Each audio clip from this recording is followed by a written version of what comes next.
بسم اللہ الرحمن الرحیم۔ بھارت کے 4 سفر، اس کا حصہ دوم، اور آج اس کی قسط نمبر 14۔ گوالیار ایک تاریخی شہر جہاں شیخ احمد سرہندی کو جہانگیر نے قید کیا تھا۔ دہلی سے چلتے وقت رنبیر صاحب نے ہمیں ریلوے اسٹیشن کے ایک اسٹال سے انڈین ریل کا ایک ٹائم ٹیبل لے کر دیا۔ جب انہوں نے ہمارے لیے یہ ٹائم ٹیبل خریدا تو مجھے یاد آیا کہ ہم اپنے بچپن میں کبھی کبھار ایسا ہی ٹائم ٹیبل خریدتے تھے جو پاکستان ریلوے شائع کرتا تھا۔ اب کیا صورتحال ہے وہ معلوم نہیں۔ اس میں مختلف ٹرینوں کی آمد و رفت سے متعلق لکھا ہوتا تھا۔ جب میں نے انڈین ریل کے ٹائم ٹیبل کو دیکھا تو مجھے معلوم ہوا کہ ہماری ٹرین رات 2:32 پر گوالیار میں 3 منٹ کے لیے رکے گی۔ میں نے سوچا کہ 2-2.5 گھنٹے کی نیند کے بعد میں اسٹیشن پر کچھ دیر کے لیے اتروں گا۔ اس کی ایک وجہ یہ تھی کہ شیخ احمد سرہندی، جنہیں مجدد الافسانی بھی کہتے ہیں، کو جہانگیر نے گوالیار کے قلعے میں قید کر دیا تھا۔ اس لیے میں شہر کو دیکھنا چاہتا تھا۔ اس قید کی وجہ جہانگیر کو تعظیمی سجدہ نہ کرنا تھا۔ اس کا پس منظر یہ ہے کہ جہانگیر کے دربار میں اہل تشیع کا خاصا اثر و رسوخ تھا۔ جہانگیر کی ایک بیوی کا تعلق بھی شیعہ مسلک سے تھا۔ شیخ احمد سرہندی اہل تشیع کے نظریات کے خلاف تھے۔ وہ کہتے تھے کہ جہانگیر کی بیوی اور اس کے کچھ دوسرے لوگوں کے کہنے پر شیخ احمد سرہندی کو دربار میں بلوایا گیا اور انہوں نے جہانگیر کو سجدہ نہیں کیا۔ اس جرم کی پاداش میں انہیں گوالیار کے قلعے میں قید کر دیا گیا۔ گوالیار اس لحاظ سے بھی ایک تاریخی شہر ہے۔ دوسری وجہ یہ تھی کہ جناب شیخ احمد سرہندی ریاست پٹیالہ کے شہر سرہند، جو اس وقت موجودہ بھارت کے صوبہ پنجاب میں واقع ہے، میں پیدا ہوئے، اس لیے انہیں سرہندی کہتے ہیں۔ میرے ابا اجداد کا تعلق بھی اسی شہر سے تھا۔ میرے والد صاحب بھی سرہند میں پیدا ہوئے۔ شیخ احمد سرہندی کا ہم پر ایک بہت بڑا احسان ہے۔ سرہند ریاست پٹیالہ کے ایک اہم شہر تھا۔ اس علاقے کے بہت سے لوگوں کو شیخ احمد سرہندی اور ان کے خاندان کی وجہ سے مسلمان ہونے کی توفیق ملی۔ بہت وثوق سے کہنا تو مشکل ہے، لیکن گمان یہی ہے کہ ہم ہندو یا سکھ مذہب سے مسلمان ہوئے ہیں۔ اس کا میرے پاس کوئی تاریخی ثبوت تو نہیں ہے، لیکن جس طرح ہمارے علاقے کے لوگ شیخ احمد سرہندی سے عقیدت رکھتے ہیں اور ہر سال ان کے عرس پر سرہند جاتے ہیں، اس سے مجھے یہی لگتا ہے کہ سرہند شہر کے بیشتر مسلمان انہی کی کوششوں کا نتیجہ ہے۔ سرہند سے جن لوگوں نے پاکستان ہجرت کی، ان کی اکثریت ٹوبا ڈیکسن میں آباد ہے۔ اس کی وجہ یہ تھی کہ تقسیم ہند کے وقت سرہند شہر اور ارد گرد سے مسلمان شہر میں واقع شیخ احمد سرہندی کے مزار کے پاس بنائے گئے کیمپ میں رہے۔ اس دوران ٹوبا ڈیکسن میں ہندوؤں اور سکھوں کے لیے غلہ منڈی میں عارضی کیمپ بنائے گئے۔ جب امن و امان ہو گیا تو لوگوں کے تبادلے کا وقت آیا۔ جیسے سامان ایک جگہ سے دوسری جگہ لے جایا جاتا ہے، اسی طرح سے ہنستے بنستے لوگوں کو ان کے گھروں سے نکال کر ایک جگہ سے دوسری جگہ لے جایا گیا۔ نقل مکانی یا ہجرت تقسیم ہند کے ایجنڈے میں شامل نہیں تھی۔ ایسا کیوں ہوا؟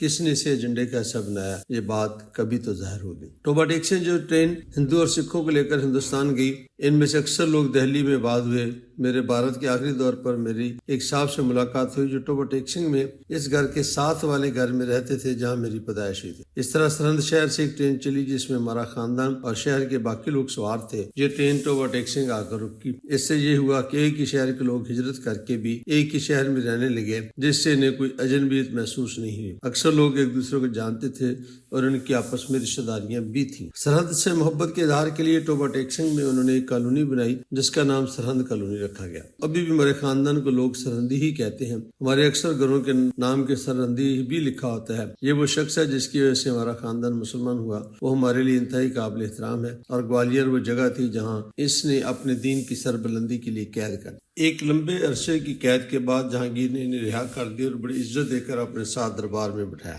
جہانگیر کے بعد بھی آنے والے مغل بادشاہ شیخ احمد سرہندی کی بہت عزت کرتے تھے۔ اس اچانک رہائی پر تاریخ میں 2 مختلف باتیں ملتی ہیں۔ ایک تو یہ کہ بہت ساری کرامات شیخ احمد سرہندی سے منسوب تھیں، جس کی وجہ سے جہانگیر کے ذہن میں خوف پیدا ہو گیا اور اس نے آپ کو رہا کر دیا۔ دوسری بات یہ کہی جاتی ہے کہ گوالیار کے قلعے میں بہت سارے ہندو قیدی آپ کے ہاتھوں مسلمان ہوئے۔ اس کے بارے میں شیخ احمد سرہندی نے کہا، اگر مجھے قید نہ کیا جاتا تو یہ لوگ اسلام کی برکت سے محروم رہتے۔ اتنی بڑی تعداد میں لوگوں کے مسلمان ہو جانے کی وجہ سے ہندوؤں میں خوف پیدا ہو گیا، کہیں آپ کی تعلیمات کی وجہ سے مزید ہندو بھی مسلمان نہ ہو جائیں۔ اس لیے انہوں نے جہانگیر سے کہہ کر گوالیار کے قلعے سے آپ کو رہائی دلوائی اور واپس سرہند بھیج دیا۔ کون سی بات سچ ہے اور کون سی نہیں، یہ تو معلوم نہیں، لیکن تاریخ میں یہ دونوں باتیں ملتی ہیں۔ شیخ احمد سرہندی کے بارے میں بے شمار کتابیں لکھی گئی ہیں۔ ایک کتاب Shaikh Ahmad Sirhindi an outline Yohanan Friedmann his thoughts and study of his image in the eye of posterity کے نام سے یوحنا فریڈمین نے لکھی ہے، جس سے 1971 میں میگیل یونیورسٹی نے پریس نے چھاپا تھا۔ یہ کتاب بہت سی انکہی باتیں بھی بتاتی ہے۔ یہ وہ وجہ تھی جس کے لیے میں گوالیار میں اترنا چاہتا تھا۔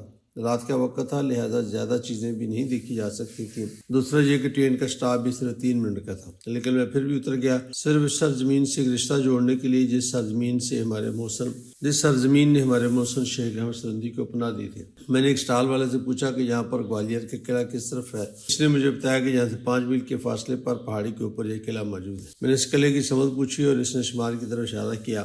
میں نے شمال کی طرف منہ کر کے قلعہ دیکھنے کی کوشش کی، جو رات کی وجہ سے ممکن نہ تھا، لیکن اس طرح منہ کر کے ہمارے لیے محسن کے لیے دعا تو مانگی جا سکتی، جو میں نے مانگی اور پھر تیزی سے ٹرین میں سوار ہو گیا۔ اس سے پہلے کہ میں آپ کے سامنے ایک انتہائی تاریخی شہر جھانسی کا تعارف پیش کروں، میں چاہوں گا کہ گوالیار کی کچھ معلومات آپ سے شیئر کروں۔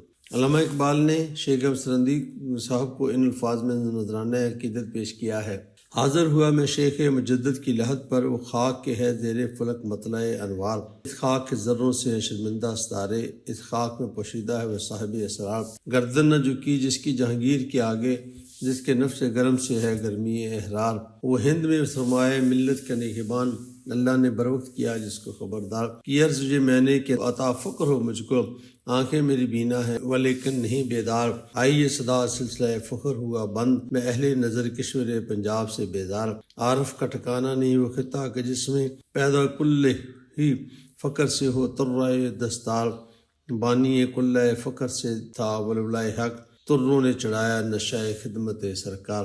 انشاءاللہ باقی اگلی قسط میں۔